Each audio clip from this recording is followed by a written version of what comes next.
everyone, welcome to your channel Kalyani Shiksha Niketan, and today we are going to study electricity, one of the most important chapter for class 10। तो चलो वक्त ना जाया करते हुए start करते हैं। तो question number 1, write Ohm's law, prove that, verify. तो ओम्स लॉ क्या है? Ohm's law was given by George Simon Ohm in 1826। The relation between electric current and potential different known as Ohm's law. मतलब electric current और potential different का जो relation होता है उसी को हम बोलते हैं Ohm's law. According to Ohm's law, current I flowing through the conductor is directly proportional to the potential different if pressure and temperature constant. जैसे एक एग्जांपल से समझते हैं, एक कंडक्टर लीजिए, उसमें 18 वोल्ट का एक सेल कनेक्ट कीजिए, और एक कंडक्टर उसी टाइप का लीजिए और उसमें भी 12 वोल्ट का एक सेल कनेक्ट कीजिए। आप मेरे को बताइए किसमें ज्यादा करंट फ्लो करेगा और क्यों करेगा? जाहिर सी बात है 18 वोल्ट जिस सेल का है उसमें ज्यादा करंट फ्लो करेगा। ऐसा क्यों करेगा? क्योंकि जब पोटेंशियल डिफरेंस ज्यादा होता है तो करंट ज्यादा होता है, यही तो बताता है ओम्स लॉ। इसमें हम प्रोपोर्शनल को हटा के एक रेजिस्टेंस R लिखे जो कि कांस्टेंट है, और R equal to V by I. ये फॉर्मूला आप याद रखिएगा, ये मोस्ट इंपॉर्टेंट फॉर्मूला है, इससे बहुत सारे न्यूमेरिकल बनेगा और आगे भी काम आएगा। और आगे नेक्स्ट पार्ट देखते हैं इसका। तो इसका हमको प्रूव भी करना है ओम्स लॉ का। तो सबसे पहले हम एक सेटअप किए जिसमें एक सर्किट है जो कि नाइक्रोम वायर का बना हुआ है, और इसमें एक एमीटर कनेक्ट है, और इसमें एक वोल्टमीटर कनेक्ट है, और एक की कनेक्ट है, और इसमें कुछ सेल कनेक्ट है। तो यही इसमें लिखा हुआ है, set up a circuit as shown in figure, a nichrome wire and a ammeter and a voltmeter, a key and some cell. तो इसमें ये सब कनेक्ट। तो सबसे पहले क्या करना है, आप सबसे पहले इस जगह पे एक सेल कनेक्ट कीजिए और एमीटर से और वोल्ट मीटर से करंट और वोल्टेज का मेजर कीजिए, करंट और पोटेंशियल डिफरेंस का मेजर कीजिए। एमीटर से हम क्या नापते हैं? करंट नापते हैं, कितना फ्लो करंट हो रहा है सर्किट में, और 20 वोल्ट मीटर से हम क्या नापते हैं? पोटेंशियल डिफरेंस नापते हैं। सबसे पहले एक सेल लगाइए और आप कितना करंट फ्लो हो रहा है, कितना वोल्टेज फ्लो हो रहा है वो देखिए। उसके बाद 2 बैटरी लगाइए और आप मेजर कीजिए कितना एम्पियर का करंट फ्लो हो रहा है और कितना पोटेंशियल डिफरेंस यहां पे क्रिएट हो रहा है। फिर आप 3 सेल लगा के मेजर कीजिए, फिर 4 सेल रीडिंग लीजिए। तो इसमें वही लिखा हुआ है, at first use only 1 cell in the circuit and note that the reading.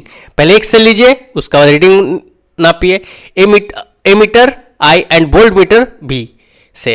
In the same way 2 cell, 3 cell, 4 cell connected circuit respectively, then note those reading ammeter and voltmeter. तो एक cell लगा के, 2 cell लगा के, 3 cell लगा के क्या result आ रहा है, क्या रीडिंग आ रहा है एमीटर में और वोल्टमीटर में, आप उसको लिख के रखिए। और लिख के सबसे पहले हम यहां पे रखे हैं। अगर हम एक सेल लगाए थे तो इसमें करंट I1 पास हो रहा था और V1। जब हम 2 सेल लगाए तो करंट I2 पास हो रहा था और पोटेंशियल डिफरेंस V2। जब तीसरा 3 बैटरी लगाया हम तो करंट I3 पास हुआ और पोटेंशियल डिफरेंस V3 क्रिएट हुआ। जब हम 4 सेल लगाए तो I4 और पोटेंशियल डिफरेंस V4 क्रिएट हुआ। तो ये जो रीडिंग है, ये जो रीडिंग आया, इसको एक हम ग्राफ में प्लॉट किए। तो सबसे पहले हम I1 और V1 एक ग्राफ बनाइए, इसमें V लीजिए, इसमें करंट I लीजिए। तो सबसे पहला जब सेल लगाए थे तो क्या वैल्यू आया था? I1 और V1। तो x एक्सेस पे आप I1 लीजिए और y एक्सेस पे V1 लीजिए। तो देखिए इस पॉइंट पे आ रहा है, तो यहां पे हम लिए हैं। फिर जब हम जब दूसरा 2 बैटरी लगाए तो यहां पे आ रहा है V2 और I2, इस पॉइंट पे आ रहा है, यहां पे I2 और V2 आ रहा ना। अब हम जब 3 बैटरी लगाए तो क्या आया था? I3 और V3।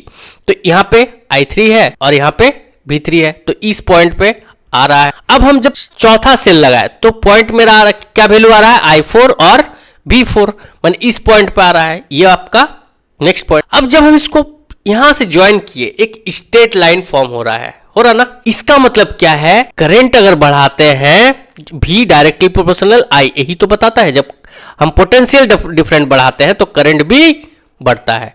तो ये हो गया मेरा ओम्स लॉ। अब ये बहुत ही इंपॉर्टेंट है इस साल का एग्जाम के लिए। तो नेक्स्ट अब क्वेश्चन देखते हैं हम। Prove that R equal to R1 plus R2 plus R3। तो ये रेजिस्टेंस कंबाइन इन सीरीज है, सीरीज में रेजिस्टेंस को हम कंबाइन किए हैं। सबसे पहले इसका डेफिनेशन जान लेते हैं। व्हेन टू और more resistance are connected and consecutively they are said to be connect in series. मतलब अगर हम रेजिस्टेंस लेते हैं और उसका एंड पॉइंट से और एक रेजिस्टेंस को कनेक्ट करते हैं तो उसको क्या बोलता है? सीरीज बोलता है। Series resistance combination in series कहा जाता है। अब फिगर में 3 रेजिस्टेंस लिए हैं, R1, R2, R3, और इसमें करंट फ्लो हो रहा है I करंट फ्लो हो रहा है, इसमें I करंट फ्लो हो रहा है। अब इसमें पोटेंशियल डिफरेंस क्रिएट हो रहा है। पोटेंशियल डिफरेंस क्या क्रिएट हो रहा है? V1, V2 और V3 रेजिस्टेंस R1 के बीच, R2 के बीच और R3 के बीच, ऐसे रेस्पेक्टिवली जाते रहेगा। मान लीजिए हम पोटेंशियल डिफरेंस और देंगे तो और जाएगा। तो अब जो है पोटेंशियल डिफरेंस क्या है? V1, V2 और V3 है। अब हम ये सबको सम करेंगे तो यहां पे टोटल पोटेंशियल डिफरेंस क्या आएगा? V equal to V1 plus V2 plus V3। Ohm's law के हिसाब से हम क्या जानते हैं? V1 equal to IR1, V2 equal to IR2, इस पॉइंट के लिए IR2। अब इस यहां के लिए C पॉइंट के लिए V3 इक्वल टू IR3। अब ये सब का वैल्यू को हम इक्वेशन 1 में रख दिए, V1, V2 और V3 का वैल्यू को। तो क्या आया? V equal to IR1, IR2, IR3। ये जो वैल्यू है यहां रखे, ये जो वैल्यू है यहां रखे और ये जो वैल्यू है यहां रखे। अब इसमें क्या कॉमन है? सेम है, I कॉमन है ना। I को हम कॉमन ले लिए तो क्या बचा? V equal to I bracket में R1 plus R2 plus R3। अब यहां पे जो रेजिस्टेंस है वो क्या है? इक्विवेलेंट रेजिस्टेंस है, इसलिए हम लिख सकते हैं V equal to I R S। ये सीरीज में है रेजिस्टेंस। अब आप इक्वेशन इसको 3 मान लीजिए और इसको इक्वेशन 2 मान लीजिए। अब इक्वेशन 1 और इक्वेशन 2 को कंपेयर कीजिए तो क्या आएगा? यहाँ पे V I R का जगह, इस जगह हम क्या लिखेंगे? I R लिखेंगे ना, जो सीरीज में रेजिस्टेंस कनेक्ट है। तो यहाँ पे लिख दिए ये वैल्यू। अब यहाँ पे क्या कॉमन था? I कॉमन था। यहाँ पे क्या है? I है, तो ये I और ये I कैंसिल आउट हो जाएगा। तो क्या बचेगा? R सीरीज में जो कनेक्ट है R1 plus R2 plus R3। ये हुआ मेरा प्रूव्ड हो गया। अब हम देखते हैं नेक्स्ट क्वेश्चन। ये जो क्वेश्चन है इस साल के लिए 100% इंपॉर्टेंट है। मेरे को लगता है ये क्वेश्चन छप गया है एग्जाम में, या तो ये या तो ओम्स लॉ। तो ज्यादातर इंपॉर्टेंट मुझे यही वाला लग रहा है। दिल बोल रहा है कि ए वाला एग्जाम के लिए 2026 का एग्जाम के लिए ये वाला क्वेश्चन छप गया है। तो व्हेन टू और more resistance are connected with same 2 point they are said to be connected in parallel. अगर 2 या 2 से ज्यादा रेजिस्टेंस सेम पॉइंट का साथ कनेक्ट हो, ये एक पॉइंट और ये एक पॉइंट का साथ हम ये रेजिस्टेंस कनेक्ट किए, ये वाला दूसरा रेजिस्टेंस कनेक्ट किए, ऐसा तीसरा रेजिस्टेंस कनेक्ट किए यही 2 पॉइंट से, और ऐसे हम चौथा भी रेजिस्टेंस कनेक्ट कर सकते हैं, 5वां भी रेजिस्टेंस कनेक्ट कर सकते हैं ना। फिगर में क्या बताया गया है कि R1, R2 और R3 ये क्या है? ये पैरेलल में है रेजिस्टेंस, और इसमें करंट I फ्लो हो रहा है, और इसमें जो वोल्टेज लग रहा है V लग रहा है, यहाँ वोल्टेज है, ठीक है, इससे फ्लो हो रहा है। Current point divided into 3 parts I1, I2, I3। और यहां से देखिए, यहां से तो करंट ठीक जा रहा है, पर इस पार्ट से यहां पे डिवाइड हो जा रहा है। ये I1 करंट, I2 करंट और I3 करंट यहां से डिवाइड हो जा रहा है। तो हम लिख सकते हैं टोटल करंट इसमें कितना फ्लो हो रहा है? I करंट फ्लो हो रहा है, तो I equal to I1 plus I2 plus I3, इसको इक्वेशन 1 मान लिया। उसका बाद आप कॉपी में यहां से लिखिएगा अकॉर्डिंग टू ओम्स लॉ। हमको पता है ओम्स लॉ के हिसाब से, हमको पता है क्या है? V इक्वल टू IR, है ना। यहां से हम I इक्वल टू लिख सकते हैं V बाई R। तो करंट I के लिए, ये रफ है ना, ये रफ है, इसको नहीं लिखना है। तो करंट I के लिए क्या हो जाएगा? VR1, I2 के लिए VR2 और R3 के लिए, I3 के लिए VR3। अब ये जो वैल्यू है इसको हम इक्वेशन 1 में पुट कर देंगे। यहाँ पे I1 का वैल्यू, यहाँ पे I2 का वैल्यू, वहां पे I3 का वैल्यू। जब पुट कर दिया तो क्या आया? I equal to VR1 plus VR2 plus VR3। अब यहां से आप V कॉमन ले लीजिए, ठीक है। जब हम V कॉमन ले लेंगे तो क्या बचेगा? 1 by R1 plus 1 by R2 plus 1 by R3। मतलब I equal to V bracket में 1 by R1 plus 1 by R2 plus 1 by R3। अब ये R क्या है? ये भी इक्विवेलेंट रेजिस्टेंस है, इसलिए हम I इक्वल टू क्या लिखे? V R और सफिक्स में इसका P, पैरेलल कनेक्टेड है ना, इसलिए सफिक्स में हम P लिखे। अब ये वैल्यू को हम यहाँ पे पुट कर देंगे, माने इक्वेशन 3 और इक्वेशन 2 को हम कंपेयर किए तो क्या हुआ, जब इस जगह हम भी आर पी पुट कर दिए तो क्या बचा, भी 1/r1 plus 1/r2 plus 1/r3, बस ये जगह ये वैल्यू पुट किए।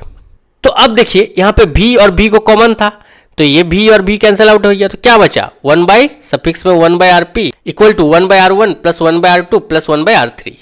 ये मेरा प्रूव्ड हुआ। ये जो है क्वेश्चन छप गया है, अब ये मान के रखिए, ये या तो ओम्स लॉ, ये दोनों में से इंपॉर्टेंट एकदम 100% आएगा इस बार एग्जाम में, वो भी 5 नंबर में आएगा लिखने, और ये मेरे को ज्यादा इंपॉर्टेंट लग रहा है, इसका साथ न्यूमेरिकल भी हो सकता है। तो अब हम नेक्स्ट क्वेश्चन देखते हैं। नेक्स्ट क्वेश्चन में the electric heating device, electric toaster and electric iron are made of alloy instant metal. बोल रहा है अब इलेक्ट्रिकल टोस्टर और इलेक्ट्रिकल आयरन जो बनाते हैं उसमें एलॉय का क्यों इस्तेमाल किया जाता है, मेटल का क्यों नहीं किया जाता? इसलिए नहीं किया जाता क्योंकि इसका जो है मेल्टिंग पॉइंट हाई होता है, रेजिस्टिविटी भी हाई होता है, और ऑक्सीडाइज नहीं होता इजीली हाई टेम्परेचर में। ठीक है, अब हम नेक्स्ट क्वेश्चन देखते हैं। Why series arrangement do not use domestic circuit. Domestic circuit में सीरीज अरेंजमेंट क्यों नहीं होता है, ये मेरे को बताना है। तो इसका कुछ फॉलोइंग रीजन है। सबसे पहले क्या है, all the electrical appliances have only one switch. Series arrangement क्या होता है, जैसे सीरीज अरेंजमेंट में इसका एक ही स्विच होता है, ये स्विच है, मान लीजिए यहाँ पे फ्रिज भी कनेक्ट है, यहाँ फैन भी कनेक्ट है, यहाँ बल्ब भी कनेक्ट है। अगर मान लीजिए इसको हम ऑन किए तो सब एक साथ ऑन होगा। अब ठंडा का टाइम हमको पंखा का जरूरत नहीं है, लेकिन ऑन करने से तो फ्रिज तो ऑन हो गई, साथ साथ फैन भी ऑन हो जाएगा। तो ये एक पहला रीजन है। दूसरा रीजन क्या है, the resistance is high in series circuit. अब हम पढ़े थे सीरीज में रेजिस्टेंस क्या होता है, ऐड होता है, इसका मतलब रेजिस्टेंस क्या हो जाएगा, बहुत हाई हो जाएगा। ठीक है, अब नेक्स्ट देखते हैं, the voltage is short by all the electrical appliances. अब रेजिस्टेंस हाई होगा तो वोल्टेज क्या हो जाएगा, कम हो जाएगा। क्यों, हमको पता है ओम्स लॉ का हिसाब से V इक्वल टू क्या है, IR, I/R। रेजिस्टेंस अगर ज्यादा होगा तो वोल्टेज क्या होगा, कम होगा, ये इनवर्सली प्रोपोर्शनल है। अब नेक्स्ट पॉइंट देखते हैं, if one point is cut then all the electrical appliances stop working. अब यहां पे यहां सबसे कनेक्ट है। अब मान लीजिए यहां फ्रिज खराब हो गया, क्या बल्ब जलेगा, नहीं जलेगा, क्योंकि सर्किट कंप्लीट ही नहीं है। इसीलिए एक जगह कहीं खराब हो गया तो सभी इलेक्ट्रिकल एप्लियंस काम करना बंद कर देगा। इसीलिए हम क्या करते हैं, डोमेस्टिक सर्किट में सीरीज अरेंजमेंट नहीं करते हैं। तो क्या करते हैं, जाहिर सी बात है पैरेलल अरेंजमेंट करेंगे। नेक्स्ट क्वेश्चन में वही है, चलिए देखते हैं। Why parallel arrangement of wire is used in domestic circuit? अब डोमेस्टिक सर्किट में पैरेलल अरेंजमेंट क्यों करते हैं? If one electrical appliance stop working due to some defect, then all other electrical appliance keep working normally. अब मान लीजिए सबका अलग अलग स्विच है, मतलब यहाँ एक बल्ब कनेक्ट है, यहाँ स्विच है इसका, सबका अलग अलग स्विच है। अब मान लीजिए यहाँ पे मेरा फैन कनेक्ट है, यहाँ बल्ब कनेक्ट है, और यहाँ पे फ्रिज कनेक्ट है। अब सबका अलग अलग स्विच है, हमको पंखा चलाना है तो पंखा चलाएंगे, बल्ब जलाना है तो बल्ब जलाएंगे। तो सबका अलग अलग क्या होता है, इलेक्ट्रिक स्विच होता है। और ये कहीं एक जगह खराब होने से, ऐसा नहीं कि बल्ब खराब हुई है तो सब पूरा काम करना बंद कर दे, ऐसा नहीं है। ठीक है, ये पहला है। दूसरा क्या है, each electrical appliances has its own switch. सबका अलग अलग स्विच अभी बताया, they can turn on off separately. तब आपको बल्ब जलाना है तो बल्ब जलाएंगे, पंखा चलाना तो पंखा चलाएंगे, सबका अलग अलग स्विच है। जैसे नॉर्मली हम लोग घर में होता ही है सीरीज पैरेलल कनेक्शन। ठीक है, अब each electrical appliances gets same voltage. अब यहाँ पे क्या है, सबका वोल्टेज क्या होगा, सेम ही आएगा। यहाँ से जितना वोल्ट दिया जा रहा है, मान लीजिए 220 का वोल्ट आता है, तो ये हर जगह 220 वोल्ट ही फ्लो होगा। ये भी आप लिख सकते हैं। In parallel connection of electrical appliances over all resistance decreases. अब इसमें क्या होता है, अगर वोल्टेज ज्यादा है तो रेजिस्टेंस क्या होगा, कम होगा। अभी हम बताएं ओम्स लॉ का अकॉर्डिंग। तो पैरेलल कनेक्शन में रेजिस्टेंस क्या होता है, डिक्रीज होता है। ठीक है, अब नेक्स्ट क्वेश्चन देखते हैं। What is resistance, on one factor does the resistance of conductor depends. तो रेजिस्टेंस क्या है और किस फैक्टर में ये डिपेंड करता है। तो रेजिस्टेंस क्या है, ये एक ऐसा प्रॉपर्टी है जो रेजिस्ट करता है फ्लो ऑफ चार्ज को। मतलब करंट जो फ्लो होता है उसको रेजिस्ट करता, रोकता है, ठीक है, उसको रेजिस्टेंस बोलते हैं। इसका एसआई यूनिट क्या है? ओम है। बहुत इंपॉर्टेंट ऑब्जेक्टिव क्वेश्चन में ये पूछता है, what is the SI unit of resistance? तो क्या है? ओम है। और रेजिस्टिविटी का भी थोड़ा देख लीजिएगा, एसआई यूनिट वो भी पूछता है। रेजिस्टिविटी क्या होता है? रेजिस्टेंस का रेसिप्रोकल, तो उसका क्या हो जाएगा? एम एच ओ, ठीक है, रेजिस्टिविटी का एम एच ओ हो जाएगा और रेजिस्टेंस का ओम हो जाएगा, ठीक है। अब ये क्या क्या फैक्टर पे डिपेंड करता है? लेंथ ऑफ कंडक्टर, अगर लेंथ ज्यादा है तो रेजिस्टेंस भी क्या होगा? ज्यादा होगा। कोई भी कंडक्टर का वायर का लेंथ ज्यादा है तो रेजिस्टेंस भी क्या होगा? ज्यादा होगा। यहां पे लिखा है long wire has more resistance and short wire has short resistance. लंबा वायर है तो ज्यादा रेजिस्टेंस होगा, शॉर्ट वायर है तो कम रेजिस्टेंस होगा। अब एरिया ऑफ क्रॉस सेक्शन, ये देखिए एरिया का साथ इनवर्सली प्रोपोर्शनल है। रेजिस्टेंस जो है एरिया का साथ इनवर्सली प्रोपोर्शनल है, मतलब रेजिस्टेंस ज्यादा होगा तो एरिया क्या होगा? कम होगा, ठीक है। अब इससे एक एग्जांपल से समझ सकते हैं। मान लीजिए ये सड़क है, यहां से ट्रक आ रहा है और यहां से जा रहा है, तो ये क्या आसानी से आर पार हो जाएगा, जाने नहीं सकेगा। और मान लीजिए वही पतला रास्ता है, पतला रोड है और इधर से एक ट्रक आ रहा है, इधर से भी आ रहा है, क्या दोनों जा पाएगा? क्यों? क्योंकि एरिया कम है, तो पहले यहां पे रुकना पड़ेगा, एक जन को पास देगा फिर ये जाएगा। तो लेकिन ज्यादा चौड़ा सड़क होने से, रोड होने से क्या होगा? आराम से आसपास चल जाएगा। इसका मतलब एरिया ज्यादा है तो रेजिस्टेंस क्या होगा? कम होगा। तो ये इनवर्सली प्रोपोर्शनल होता है। Nature of material of conduct, तो ये डिपेंड करता है कि मटेरियल का नेचर, जो कंडक्टर का मटेरियल बना है वो किस नेचर का है। तो the electrical resistance of conductor depends on nature of material of which is made. तो जिससे वो बना है उसका नेचर पे भी डिपेंड करता है। नेक्स्ट क्या है? Effect of temperature. अब टेम्परेचर का भी इफेक्ट करता है। अगर टेम्परेचर ज्यादा होगा तो रेजिस्टेंस भी ज्यादा होगा, टेम्परेचर कम होगा तो रेजिस्टेंस भी कम होगा। यही लिखा है resistance increase on rising of temperature, मतलब टेम्परेचर बढ़ने से रेजिस्टेंस भी क्या होगा? इंक्रीज हो जाएगा, ठीक है। अब हम नेक्स्ट क्वेश्चन देखते हैं। अब ये क्वेश्चन भी इंपॉर्टेंट है, express 1 kilowatt hour into joule. तो ये कभी कभी शॉर्ट क्वेश्चन में भी दे देता है, ठीक है। तो ये कैसे देगा? 1 किलोवाट आवर कितना जूल के बराबर होता है? तो कितना? 3.6 इंटू 10⁶ जूल।